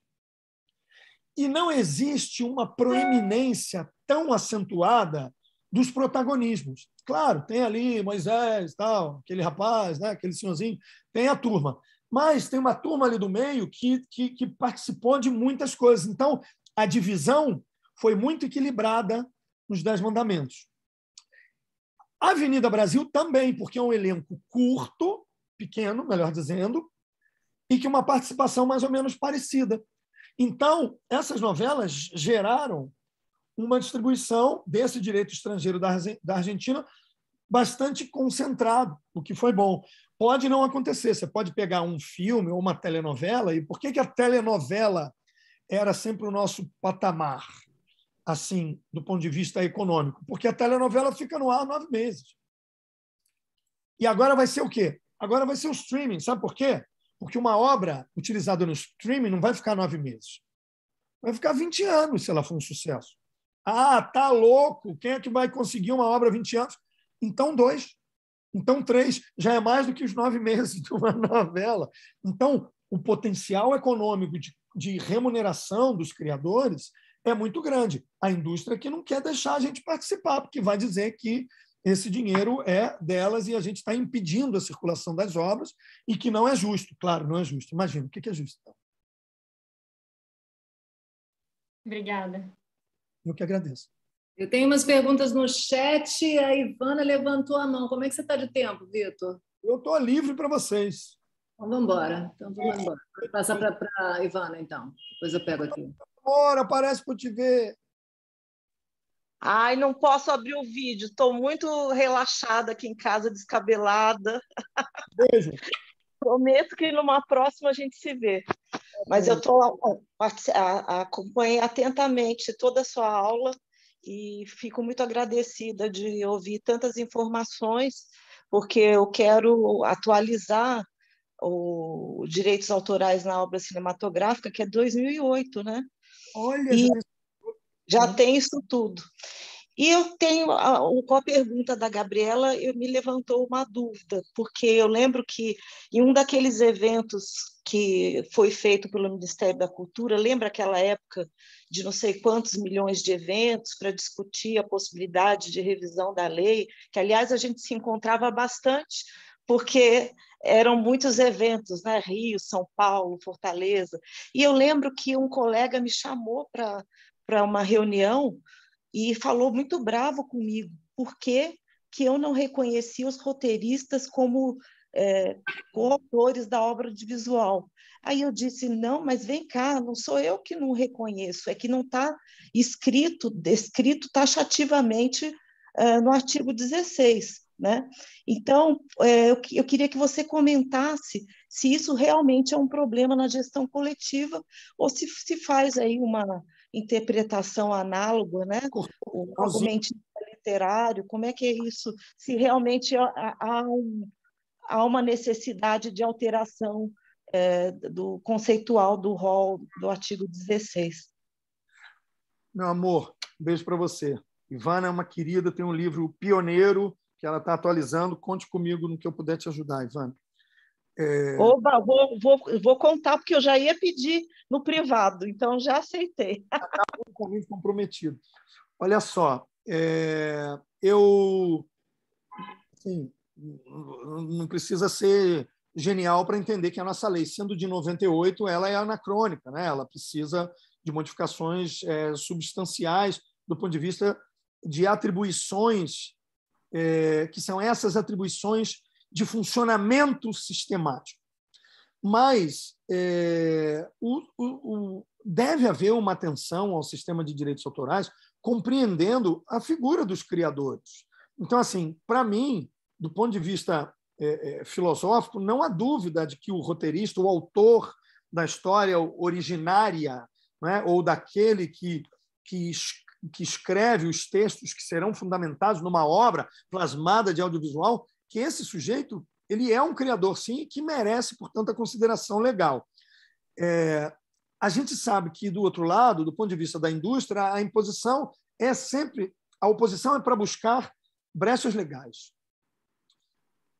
incompletudes, detalhes. Faz parte do trabalho do advogado, sabemos disso. O que espanta é que toda uma indústria se movimente nesse sentido. E, claro, a indústria sempre contratou mais advogados e muito mais advogados poderosos do que os artistas, né? Porque, por uma razão óbvia, de questão de poder econômico e poder político, né? Acontece que essa prevalência ela tem que ser entendida também com uma possibilidade de fala e de escuta do outro lado. Nós precisamos ser escutados. Assim. Eu entendo que a lei não traz um impeditivo para a gestão coletiva dos autores da obra audiovisual, autores roteiristas, né? Nesse sentido, ou roteiristas, ou como se quiserem falar, porque aí tem essa discussão, se fala sempre em autor, aí o autor é o diretor, existe essa minimalização do conceito do autor na obra audiovisual, sempre atribuído ao diretor. Eu vi isso na fala que me antecedeu, como se fosse somente para a gente economizar um tempo aqui, e não é bem isso. O conceito, por exemplo, de obra coletiva, obviamente que é um conceito performático para incluir a produção do audiovisual como a grande titular de direitos. Não me incomoda esse conceito desde que se pague pelo uso proporcional da obra, Ivana, porque eu acho que ele é intrinsecamente vinculado ao sistema. Então, se há um ou outro ajuste na lei, e talvez nesse fator, nesse aspecto dos roteiristas, talvez devesse haver uma melhor escrita na lei, ao mesmo tempo, não se pode interpretar isso como algo contrário à existência daquele direito por um mero cochilo, por uma escrita equivocada, ou até por uma posição imposta por um lado negocial. Não é? Esses dias eu vi um projeto de lei que ele fala em remuneração, e ele fala em remuneração para os autores da obra de audiovisual. E aí eu fui lá e disse, é o projeto que está em nome da Jandira Fegali lá no Congresso. E aí eu fui lá e disse, mas como assim para os autores? Se a lei não considera os intérpretes autores, então eles estão excluídos da gestão coletiva? Qual é a lógica? É uma preguiça legislativa de indicar aqueles autores previstos no artigo 16. Então o intérprete não tem nenhum direito. Não faz sentido. Por que você vai atribuir a gestão coletiva aos diretores e aos roteiristas e não vai aos intérpretes? Por erro na negociação legislativa, por erro na escrita. Então, e daí eu caio nesse outro tema. Eu não quero falar aqui que eu vou demorar muito, mas direito conexo é, por si só, uma programação para dizer que o que o intérprete faz é menor do que o criador outro faz. Quando é óbvio, basta você pegar um texto de teatro e jogar o texto no palco para ver se vai acontecer alguma coisa. Se o que o ator e a atriz fazem no palco não é criação, como é? É o quê? Tira a figura do ator e da atriz do conceito filosófico da criação. Isso tem uma resposta histórica, tem uma explicação. Quando surge a discussão de direito autoral no século XIX, século XVIII, principalmente no século XIX, os dramaturgos franceses falaram: opa, eu quero direitos aí pelo que eu estou escrevendo. Tanto é que vem a lei de 91 e 93, na França, 1791 e 93. Opa, eu quero direitos aqui. Quando usarem o meu texto no teatro lá, tem que me pagar. Se tiver um texto meu em 5 teatros, tem que me pagar. E claro que tinha uma proliferação de obras teatrais sendo representadas. O ator e a atriz, não, ele tinha que perceber ou receber somente no palco que ele estivesse. Isso não significa que ele não é criador, significa que ele não tem o dom da ubiquidade, que ele não podia estar em muitos lugares. Ele só recebia por aquele palco. O que não significa que não há criação. Qual é o problema?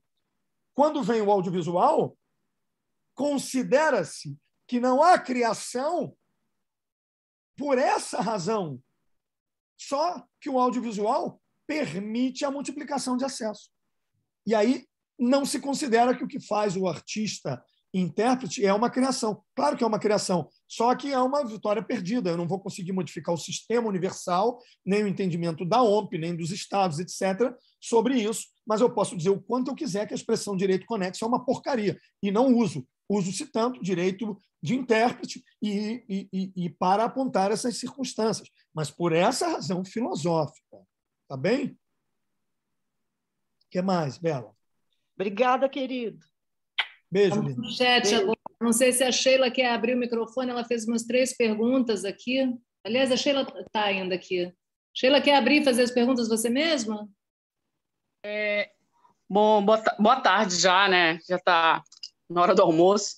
Bom, Vitor, me corrija se eu estiver errada.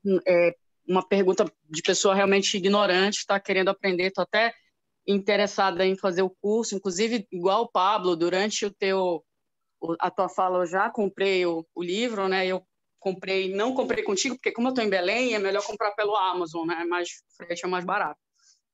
Então, a minha pergunta é a seguinte: você estava falando que em relação ao fato de que na reexibição, né, acaba se levando em consideração o que foi digamos, o que foi auferido da primeira exibição para poder fazer uma nova remuneração. Eu entendi certo? É isso mesmo?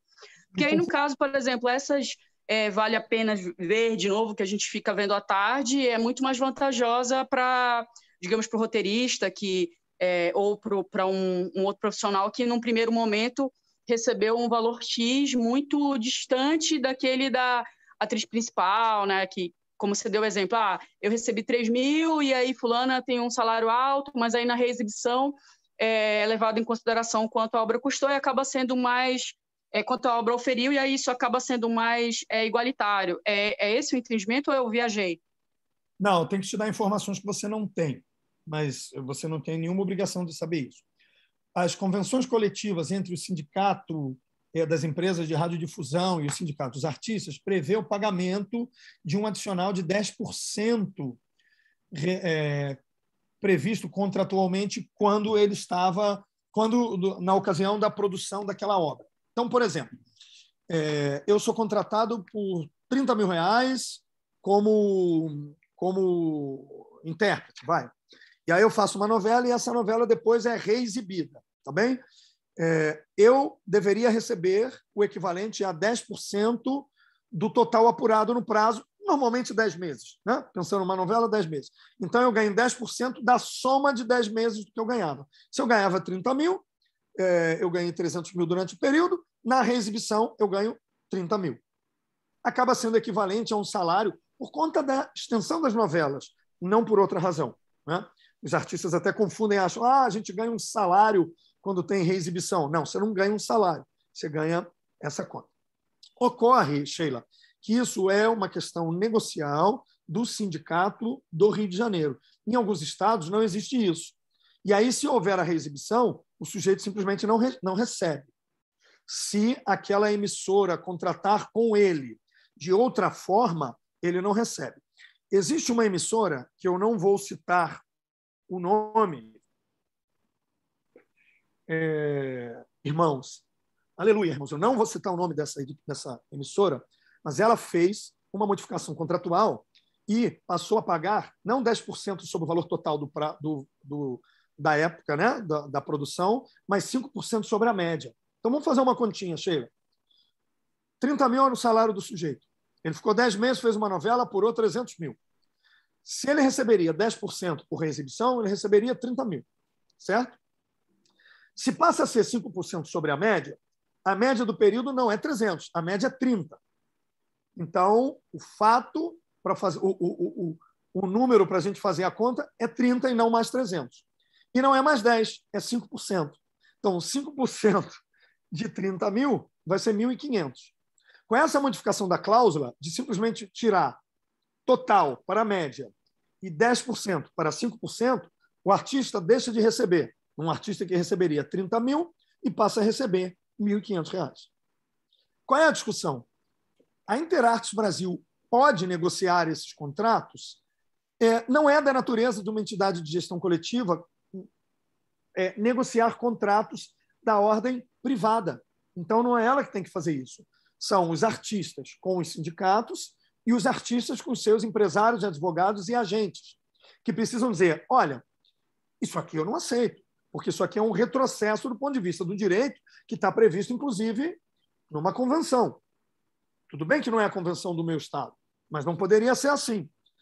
Se o artista aceita, acabou.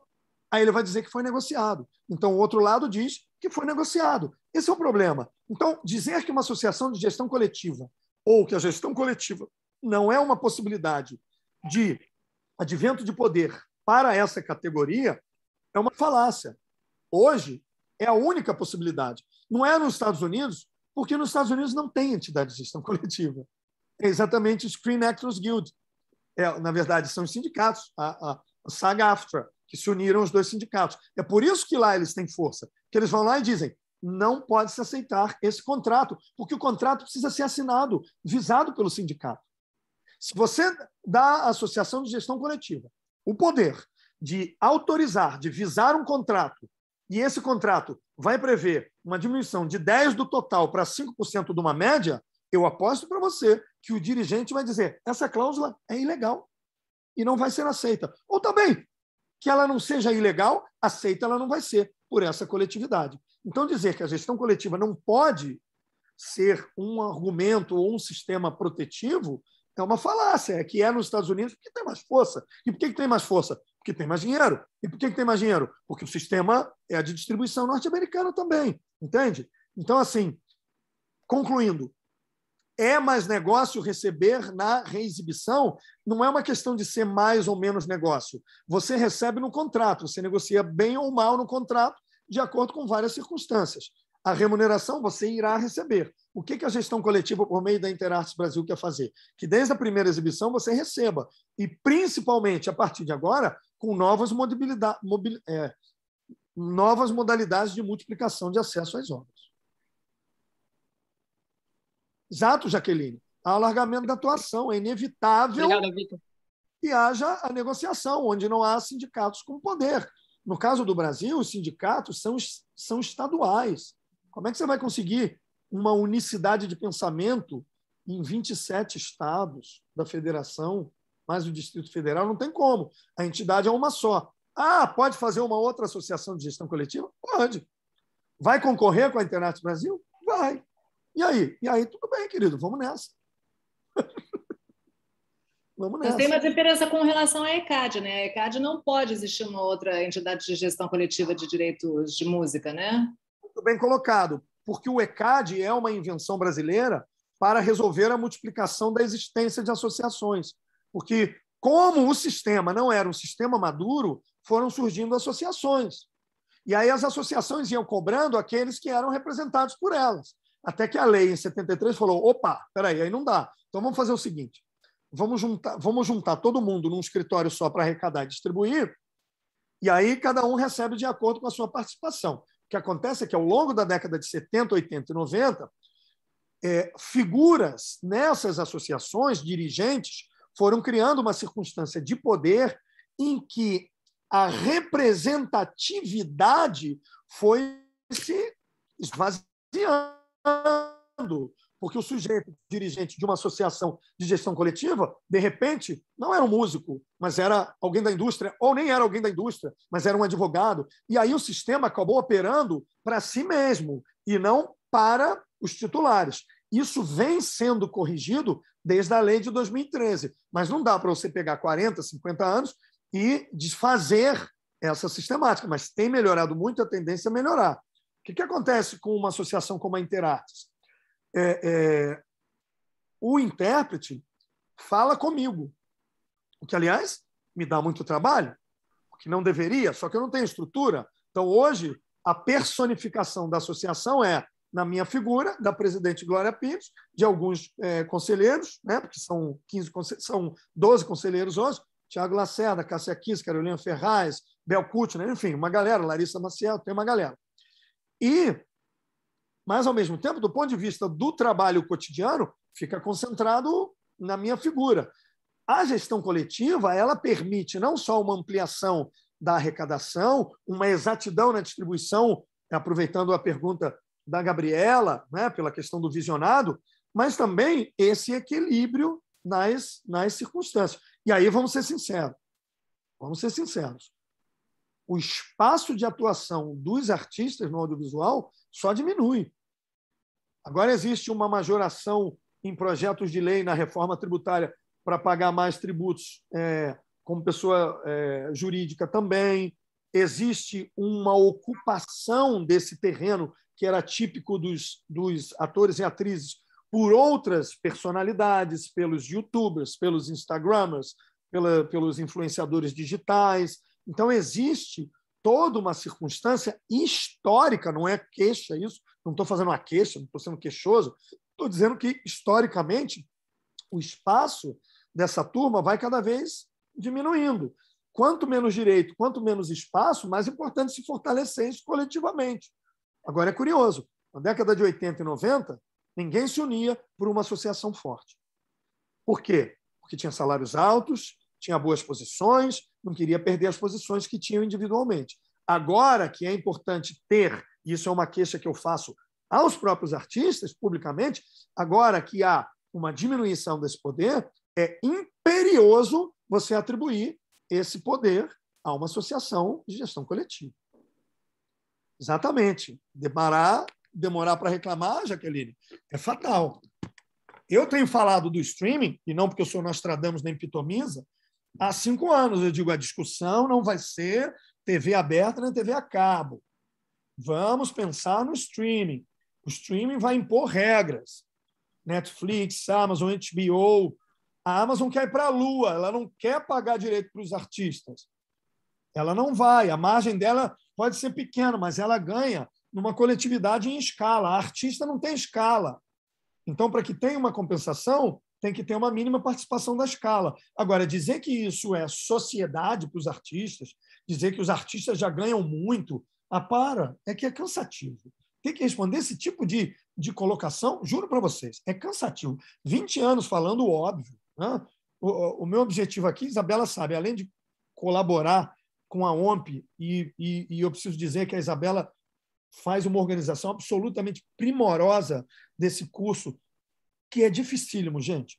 Dificílimo lidar com esse montão de gente que vem aqui falar para vocês. Não é porque nós somos estrelas, não sei o quê. É porque as agendas, em geral, são muito, muito, muito ocupadas e muito, muito acavaladas. Assim. É muito difícil. Então, a gente precisa fazer uma projeção disso. Então, ela conseguir essa magia, que é trazer diferentes pessoas de entendimentos e trazer um curso neutro, como deve ser, que o curso tem que ser neutro. A minha fala que não. Eu venho aqui e falo o que eu penso do jeito que eu quero e chutando a porta. Mas a fala tem que ser uma média. Então, se há oportunidade da indústria falar e dos criadores, é importante. Até para dizer que não precisava haver uma divergência tão efetiva entre criadores e indústria. Então, enfim, fechando essa ideia, eu colaboro com a ONU. Acaba sendo, com a OMP. Há muitos anos, desde que eu comecei, assim, eu me formei em 96, fui ser produtor de show, né? Fiquei acompanhando as bandas de pagode e de axé pelo Brasil, por isso que eu tenho 120 anos. Mas, fora isso, quando eu entrei no direito autoral e eu só queria o direito autoral, desde então comecei a colaborar com a OMP. E esse curso, para mim, é um marco, assim, a gente conversar sobre isso. E quando eu conversei com a Glória, eu falei para a Glória que precisava ser dito isso, da boca dela como artista. E, para nós, assim, não é só importante para falar, mas para nós que não temos fala, é importante ter o espaço da fala com total liberdade. E a Isabela não direcionou, não tem nenhum dirigismo cultural. Aliás, a OMP nunca fez nenhum dirigismo cultural em nada que eu participei. A Isabela não falou nada. Cuidado, não exagera, não isso, não aquilo. Aliás, me chamar já é a comprovação de não ter dirigismo cultural, né? Porque, pela forma que eu digo as coisas, é a comprovação disso. Eu sou muito grato à OMP, muitíssimo grato à Isabela, e acho que ela fez e está fazendo um belíssimo trabalho. Precisava dizer isso e não tinha dito ainda. O que mais? Tem uma última aqui, E sobre... deixa eu ver... Só um minutinho, Vitória. Não, bom, eu acho que foi a Tatiana Carestiato que perguntou se isso já está sendo sanado. Isso, as novas exibições de novelas da Globo, seja no canal aberto ou na Globoplay ou no canal Viva, por exemplo, já remuneram os atores e demais artistas envolvidos? Então, não. Como é que acontece? Não. Na verdade, é o seguinte, não se pode atribuir à Globo a pecha de inimiga dos artistas nesse aspecto. Seria injusto. Seria injusto porque a Globo, em seu momento, e eu estou falando da Globo porque foram citadas as obras da Globo, né? A Globo, em seu momento, buscou se adequar à legislação de 1978. Se alguém é responsável por não ter feito com que houvesse uma modificação estrutural, foi a coletividade dos artistas, e aí também atribui-se a responsabilidade ao próprio sindicato. O que deveria ter acontecido naquela época, com a lei de 78, que vocês viram aqui, e nem fui eu que trouxe a lei, é que o sindicato deveria ter sido forte e dito, olha, não pode ter exceção, e para cada uso vai se pagar. Ponto.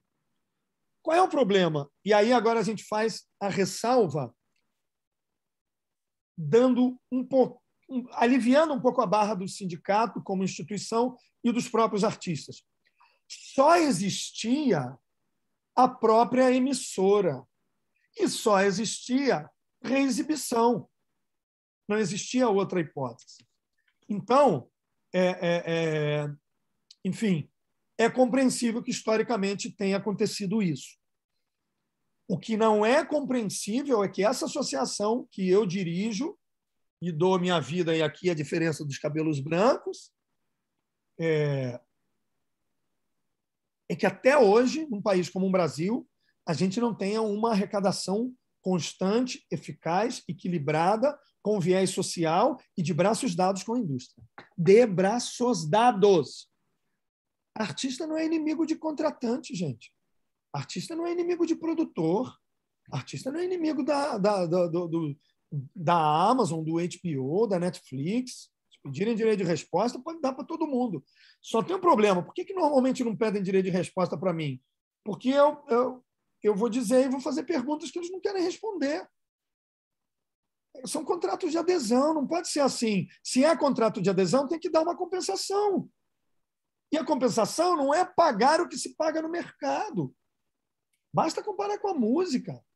Se a gente está falando de 10% do ECAD, 100 milhões para todo um mercado como o mercado brasileiro, no fundo, isso é muito dinheiro para nós mortais, mas na difusão disso, na capilaridade disso, a gente não está falando de nenhum absurdo. A Associação Espanhola já arrecadou 51 milhões de euros. Nos últimos anos, foi 24 milhões. Claro, como é que está o euro, né?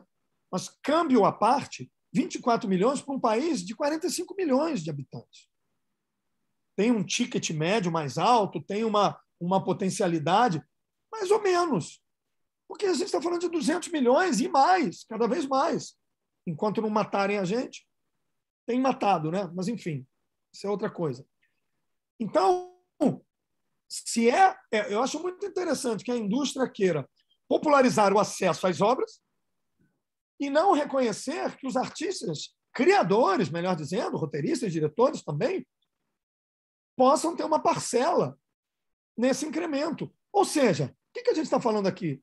Do capitalismo selvagem mais vil, mais violento e mais agressivo.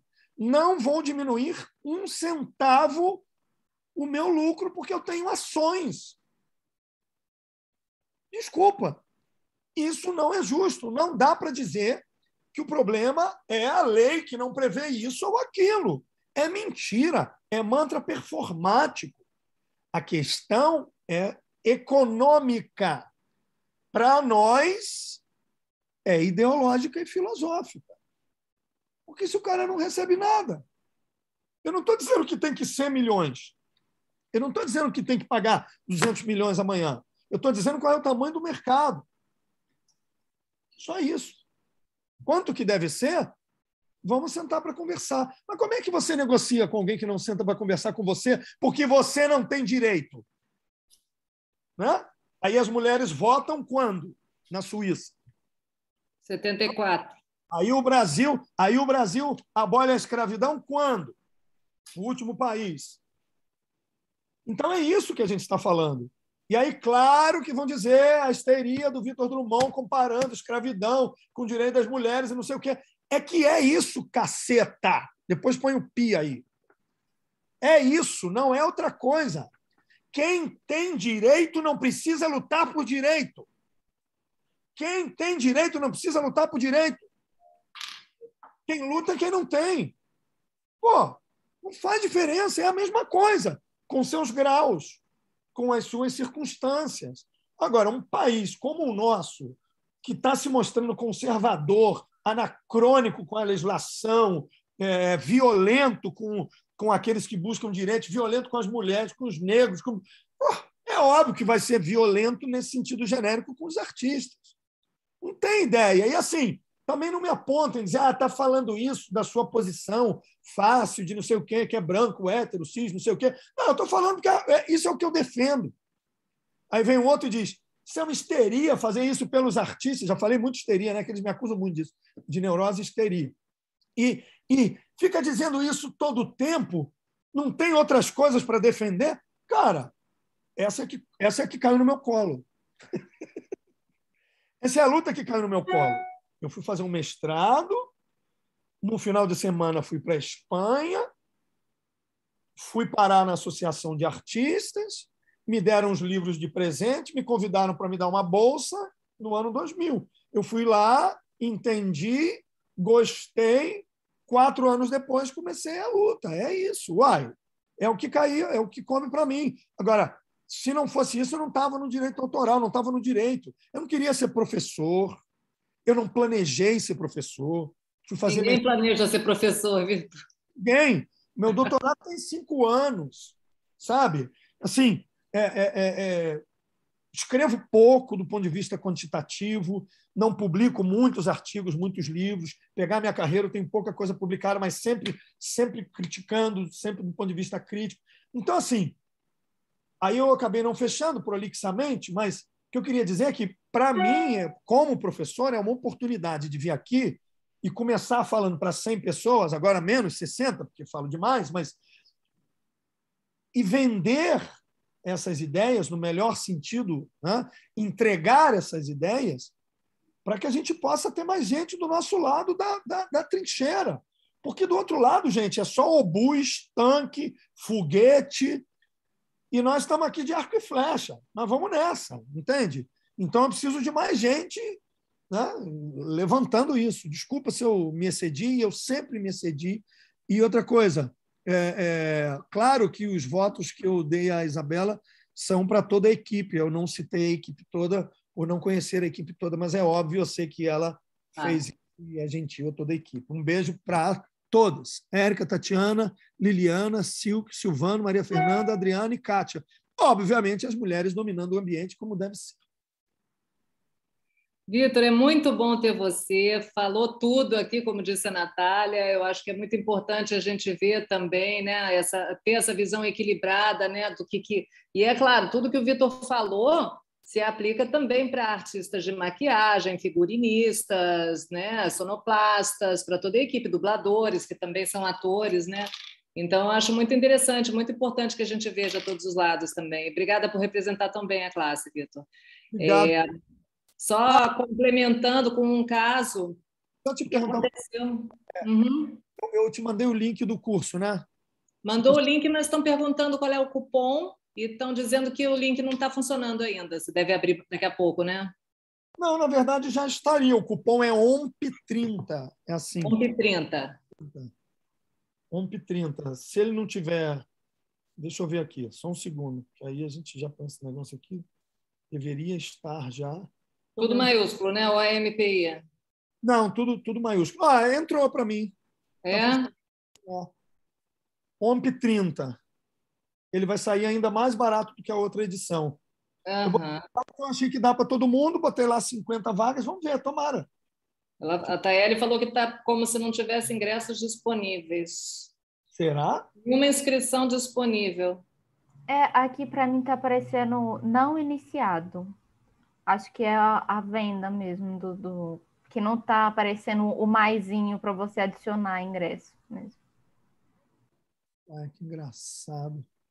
Tá, gente, então eu vou tentar consertar aqui, que eu já estou... Aí me avisa que daí eu coloco lá no grupo, eu aviso. Tá bom, me perdoem, tá? Desculpa, Beto, interrompi, é porque eu fico batendo cabeça com esse negócio. Imagina, sem problema nenhum. Não, só complementando com um caso que aconteceu, né? Um caso real, realmente, na Nova Zelândia. A gente acha que isso é uma questão só do Brasil, mas na Nova Zelândia fizeram a trilogia do Senhor dos Anéis, tudo muito lindo, né? Criaram uma Hollywood ali na Nova Zelândia mesmo, né? Começou a gerar muito turismo também, atraiu muita atenção. E aí, quando a Warner foi fazer, eu acho que o Hobbit, né? A trilogia do Hobbit na Nova Zelândia, o guild dos atores de lá, eu acho que se chama Scala, começou a reivindicar essas bobagens, 13º, né, férias, essas coisas, né? E, bom, a Nova Zelândia mudou a legislação da noite para o dia para acomodar os interesses da Warner, porque a Warner começou a ameaçar que então eles iam levar a produção para a Austrália. Então, para a gente ver assim que isso não é mimimi. Né? Eu acho que o Vitor tem toda a razão, isso tem que ser verificado muito de perto, tem que ser acompanhado, porque é uma classe com proteções muito fracas ainda. Né? Apesar da gente ter um campeão feito o Vitor aqui no Brasil, eu acho que, de uma forma geral, a gente tem um acordo de Pequim, isso está se manifestando. Os russos eles já estão pedindo também proteção para os diretores de teatro, mas ainda são direitos, são categorias de direitos que ainda não são plenamente reconhecidas, né, Então, daí a importância, né, de uma sociedade de gestão coletiva, de um sindicato.